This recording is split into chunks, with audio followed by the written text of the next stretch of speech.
हीरापुर नाम का एक गांव होता है। इस गांव के पास एक रेलवे स्टेशन था। वो रेलवे स्टेशन बहुत ही डरावना था। कोई भी वहां से आना जाना नहीं करता था। कुछ लोगों का तो ये भी मानना है कि रात को उस रेलवे स्टेशन से अजीब अजीब आवाज भी आती है। कभी किसी के रोने की आवाज आती है, कभी किसी के चिल्लाने की आवाज आती है, तो कभी किसी के गुर्राने की आवाज आती है। एक बार राज नाम का एक आदमी गाँव में कुछ दिनों के लिए अपने माँ बाप से मिलने आया था। चलिए पिताजी, अब हमारे जाने का समय हो गया है। अब कल तक शहर नहीं पहुंचा तो बॉस नौकरी से निकाल देगा। अरे बेटा, तुम जाओगे कैसे? कल तक तो शहर नहीं पहुंच सकते तुम। अरे पिताजी, कैसी बातें करते हैं आप? गांव का रेलवे स्टेशन है ना, वहीं से चला जाऊंगा। नहीं बेटा, वहां से मत जाओ, तुम स्टेशन पर कदम भी नहीं रखोगे। अरे पिताजी, स्टेशन पर ऐसा क्या है जो मैं वहां जा नहीं सकता?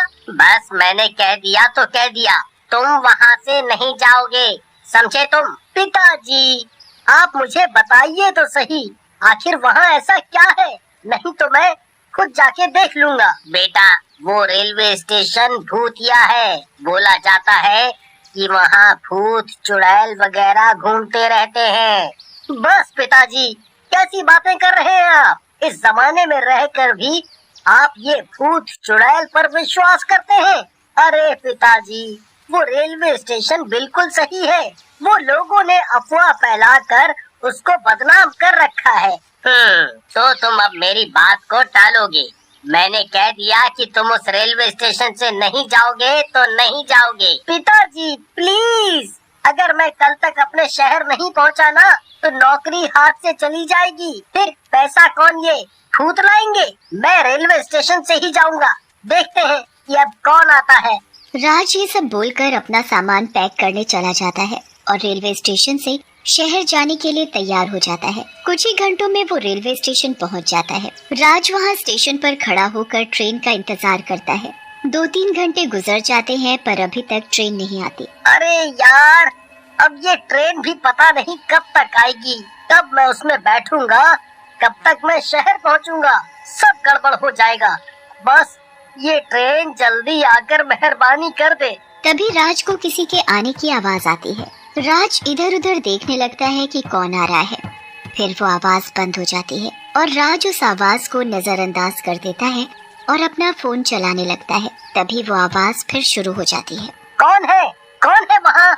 एक तो अंधेरा इतना है कि कुछ दिखाई नहीं देता। राज अपने फोन में फ्लैशलाइट जलाकर देखता है। तभी वो चौंक जाता है और चिल्ला देता है। वो देखता है कि उसके सामने एक बूढ़ा व्यक्ति खड़ा होकर उसे घूर रहा है। अरे चाचा, आपने तो डरा दिया। ऐसे घूर घूर के मुझे क्यों देख रहे हो? कुछ कर दिया क्या मैंने? तुम यहाँ क्यों आए हो? क्यों आए मतलब?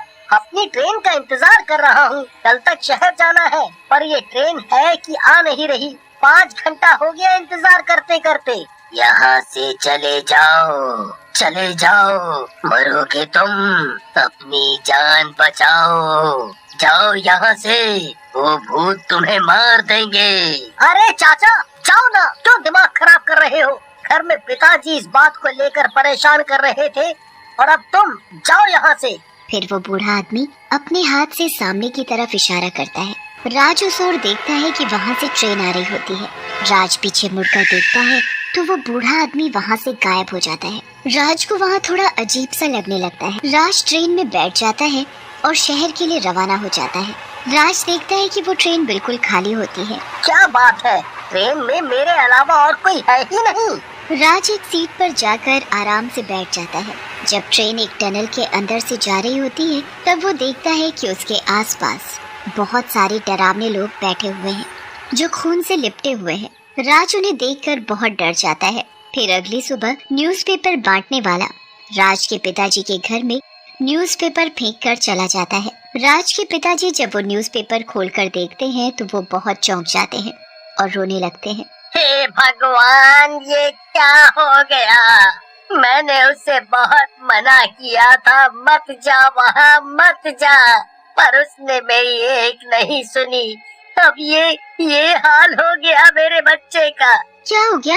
क्यों चिल्ला रहे हो? राज के पापा राज की मम्मी के हाथ में वो न्यूज़पेपर थमा देते हैं। राज की मम्मी भी न्यूज़पेपर को देखकर बहुत डर जाती है और बहुत रोने लगती है। उस न्यूज़पेपर में न्यूज़ छपी थी कि एक लड़का जो हीरापुर रेलवे स्टेशन से ट्रेन में सफर कर रहा था, उसकी लाश रेलवे स्टेशन के पास वाले टनल के पास मिली है।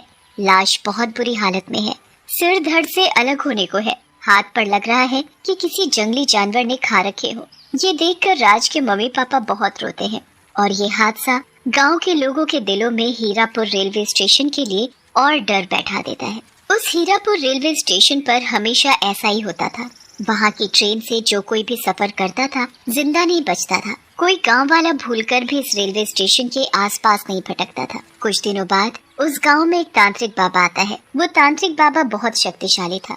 बोला जाता था कि उस तांत्रिक के पास एक बोतल है जिनसे उस तांत्रिक ने खतरनाक से खतरनाक भूत पिशाचों को बांध कर रखा है। वो वहाँ उस हीरापुर गांव में तपस्या करने के मकसद से आया था। नमस्ते सरपंच साहब, कैसे हैं आप? नमस्ते बाबा जी, हम ठीक हैं। आप बताएं, यहाँ कैसे आना हुआ? हमने तपस्या करने का निर्णय लिया है। बस जरूरत है तो एक शांत स्थान की, जहाँ मैं शांति से तपस्या कर सकूं। अगर आपको कुछ ऐसी शांत जगह के बारे में पता हो तो आप बताने का कष्ट करें, हम आपके आभारी होंगे। अरे, हमारे गांव में ऐसी जगह है जहां आप अपनी तपस्या शांति से कर सकते हैं। वहां गांव के इस इलाके से थोड़ा दूर जाते ही एक जंगल है। वहां ना तो कोई आता जाता है और ना ही कोई जंगली जानवर वहां रहता है। आपको वहां तपस्या में कोई विघ्न नहीं आएगा। अरे वाह, आपका बहुत बहुत शुक्रिया। मैं वहां जाकर जरूर देखता हूँ। अरे रुकिए बाबा जी, हमको भी आपसे एक निवेदन था। सरपंच मन में सोचता है, अगर इनसे उस भूतिया रेलवे स्टेशन को ठीक करने की मदद मांग ली तो सही रहेगा। इतने बड़े तांत्रिक हैं, कुछ ना कुछ मदद तो कर ही देंगे। हाँ सरपंच साहब, बोलिए, बिना हिचकिचाए बोलिए। वो आपको बताना था कि हमारे गांव में एक रेलवे स्टेशन है। वो बहुत डरावना और भूतिया स्टेशन है। वहाँ आज तक जो कोई भी गया है वो वापस नहीं लौटा। सभी गांव वाले परेशान हैं। आप कुछ उपाय बताएं, आपकी बड़ी मेहरबानी होगी। अच्छा ठीक है सरपंच साहब, हमको पहले वहाँ का माहौल देखने दीजिए। फिर तांत्रिक वो रेलवे स्टेशन देखने चला जाता है। तांत्रिक उस रेलवे स्टेशन की एक एक चीज को गौर से देखता है। सरपंच साहब, इस गांव में कोई ऐसा व्यक्ति है जो मुझे इस रेलवे स्टेशन की कहानी बता सके? मेरा मतलब है कि यहाँ पहले क्या हुआ था, कैसे हुआ था, क्या वजह है यहाँ पर भूत चुड़ैल के घूमने की? हाँ बाबा, एक आदमी है, वो गांव के सबसे ज्यादा बुजुर्ग व्यक्ति हैं। वही कुछ बता सकते हैं आपको इस रेलवे स्टेशन के बारे में। फिर तांत्रिक उस बुजुर्ग आदमी राम प्रसाद के पास पहुंच जाता है। राम प्रसाद तांत्रिक को बताते हैं कि 10 साल पहले कुछ आतंकवादी इस गांव में घुस आए थे। वो इस गांव को बम से उड़ा देना चाहते थे, इसलिए वो इस गांव के रेलवे स्टेशन पर पहुंच जाते हैं, क्योंकि वहीं लोगों की संख्या ज्यादा होती है। उन लोगों ने रेलवे स्टेशन के कोने कोने में छोटे छोटे बम लगा दिए थे और उनमें से एक आतंकवादी अपने शरीर में एक बड़ा बम लगाकर ट्रेन में घुस जाता है।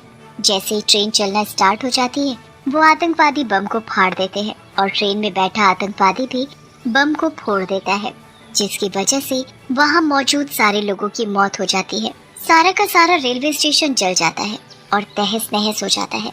वहाँ रेलवे स्टेशन पर जितने भी लोगों की मौत हुई थी वो सब लोग भूत और चुड़ैल बन जाते हैं, और जो भी इस रेलवे स्टेशन पर जाता था और ट्रेन में सफर करता था वो उसको जान से मार देते थे। तांत्रिक ये सब सुनकर समझ गया कि अब उसे क्या करना है। घबराने की बात नहीं है सरपंच साहब, आपको बस उस रेलवे स्टेशन के पास एक शांति यज्ञ करवाना होगा। बात तो ठीक है बाबा जी, पर ये शांति यज्ञ करेगा कौन? उस स्टेशन के पास भटकने से भी लोग मना कर देते हैं। कोई पंडित इसके लिए राजी नहीं होगा। आप चिंतित ना हो, ये शांति यज्ञ मैं कर दूंगा। तांत्रिक के उस हीरापुर रेलवे स्टेशन पर शांति यज्ञ कराने के बाद सब कुछ शांत हो गया था। अब रेलवे स्टेशन में कोई भूत चुड़ैल नहीं रहता था। अब वो स्टेशन बिल्कुल सुरक्षित था। राज की मम्मी भी